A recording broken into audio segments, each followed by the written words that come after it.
ہمارے channel Urdu moral story میں خوش آمدید۔ ہمارے چینل سے روزانہ آپ کو سچی اسلامی کہانیاں سنائی جاتی ہیں۔ ان کہانیوں میں کوئی نہ کوئی ایسا سبق چھپا ہوتا ہے جو آپ کی زندگی سنوار سکتا ہے۔ آج کا واقعہ بھی ایسا ہی ہے۔ چلیے سنتے ہیں آج کی کہانی۔ ملکانی پھوپھی ایک مشہور اور معروف درزن ہے۔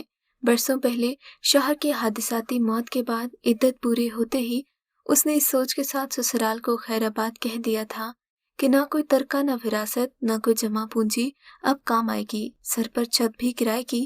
دیور جیٹھ کے بچوں کو بچا کھچا کھانے سے اچھا ہے کہ میں میکے چلی جاؤں۔ انہوں نے مختصر سا سامان سمیٹا اور بچوں کو لے کر وہاں سے چلی آئیں۔ ساس روکتی رہ گئی، دیور جیٹھ نے بھی سر پر ہاتھ رکھنے کی حامی بھری، مگر انہوں نے ان کے خلوص کو لات مار کر ٹھکرا دیا۔ جو ذمہ داریاں ہمدردی کے نام پر اٹھائی جائیں گی، کل کو انہیں تہمتوں کے رنگ میں رنگ دیا جائے گا۔ میکے میں ایسی انگلیاں تو نہیں اٹھیں گی۔ خود ہی سب فرض کرتی سسرال کی دہلیز پار کر گئیں، اور پھر میکے میں چند دن گزارتے ہی اسے احساس ہو گیا تھا کہ اس سے اپنی دوڑ خود ہی دوڑنی ہوگی۔ بیچارے تینوں بھائی بھی دہاڑی دار تھے، اب ان کے اپنے گھروں کے چولہے بڑی مشکل سے جلتے، ایسے میں 3 لوگوں کا اضافہ، کون کس کی طرف ہانکتا؟ حالات تو تینوں کے برابر تھے۔ بیبے نے سوچا کیوں نہ بیٹی کو سلائی مشین لے کر دے دوں، بس آس پاس کے گلی محلوں میں جا کر بھی بتا دیا۔ قدرت نے کرم کیا، چند ہی مہینوں میں ملکانی کی شہرت دور دور تک پھیل گئی۔ سارا دن سلائی کرانے والی عورتوں کا تانتا بندھا رہتا۔ اسے تو سچ میں سر کھجانے کی فرصت نہ رہی۔ سوہنی کو سمجھا کہ اب گھر کا کام کاج سنبھال لے، میرے بدن میں اتنی طاقت نہیں رہی کہ یہ بوجھ اٹھا سکوں۔ بیبے کی ہمت جواب دے گئی تھی، بیچاری کی ضعیف سی کمر جھک ہی گئی تھی۔ بیبے، تجھے نہ جانے مجھ سے کیا بیر ہے، ہر وقت میرے پیچھے پڑی رہتی ہے۔ آنکھوں میں کجرے کی دھاری کھینچ کر سوہنی نے اسے ٹوکا تھا۔ پھر بیبے نے مزید کچھ نہ کہنے میں عافیت جانی، مگر مشین کو چلاتی ملکانی کی مسکراہٹ اس نے بغور دیکھی تھی۔ بیبے نے سرد آہ بھری اور ماتھے پر بازو رکھ کر لیٹ گئی۔ اسے سوہنی کا بناؤ سنگھار کر کے محلے میں دندنانا پسند نہیں تھا، اسی لیے وہ بیٹی کو سمجھاتی تھی کہ اسے گھر کے کاموں میں مصروف رکھا کرے، لیکن وہ تو ہمیشہ اپنی لاڈلی کے دفاع میں کھڑی ہو جاتی۔ سوہنی غیر معمولی حسن کی مالک تھی۔ ملکانی کو اس میں اپنی جوانی کا عکس نظر آتا تھا۔ وہ اپنی بیٹی کو ہر پل شہزادیوں کے روپ میں دیکھنا چاہتی تھی۔ جب بھی کسی کا قیمتی جوڑا سلائی کرتی، چند پل کے لیے ہی صحیح، سوہنی کو پہنا کر اپنی آنکھیں ٹھنڈی کر لیتی۔ نیری امانت میں خیانت ہے، بیبے کہے بغیر نہ رہتی، مگر یہاں کسے پرواہ تھی؟ گو کہ وہ ان ماؤں میں سے نہیں تھی جو بیٹیوں کو دھیمی چال چلنے کی بجائے ہواؤں میں اڑنا سکھا دیتی ہیں، پر وہ سوہنی کی آنکھوں میں اونچے اونچے خواب سجا رہی تھی۔ لیکن بیٹے کے لیے اس کی سوچ اس کے برعکس تھی۔ اس نے چراغ کی تربیت اس انداز سے کی کہ وہ کبھی ماں کے آگے بول نہ سکے۔ ماں کا کہنا اس کے لیے حرف آخر ہوتا۔ 12ویں میں ہی وہ کسی دکان پر کام کرنے لگا، مہینے کے آخر میں کچھ نہ کچھ ماں کے ہاتھ رکھ دیتا۔ ایک دن ملکانی کی جٹھانی چلتی پھرتی ادھر آ نکلی۔ ملکانی کو خود مختار زندگی گزارنے پر خوب سراہا۔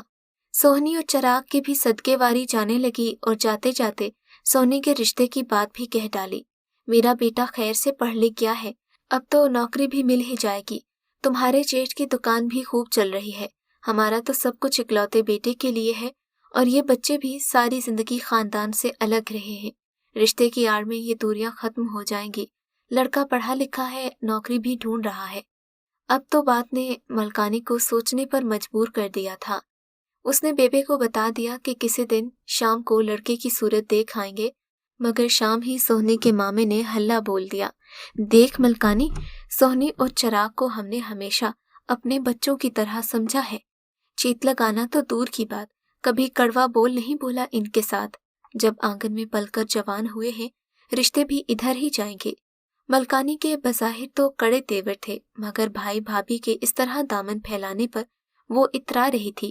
میں تو شروع سے ہی کہتی تھی کہ سوہنی میری بیٹی ہے، اور اب یہ وقت آ گیا ہے کہ تو اسے میرے جواد کے نام کر دے۔ کیوں بیبے، میں ٹھیک کہہ رہی ہوں نا؟ ملکانی کو خاموش دیکھ کر بھابھی نے پھر بات دہرائی۔ بیبے نے بھی اس بات میں سر ہلا کر اس کی بات کی تائید کی۔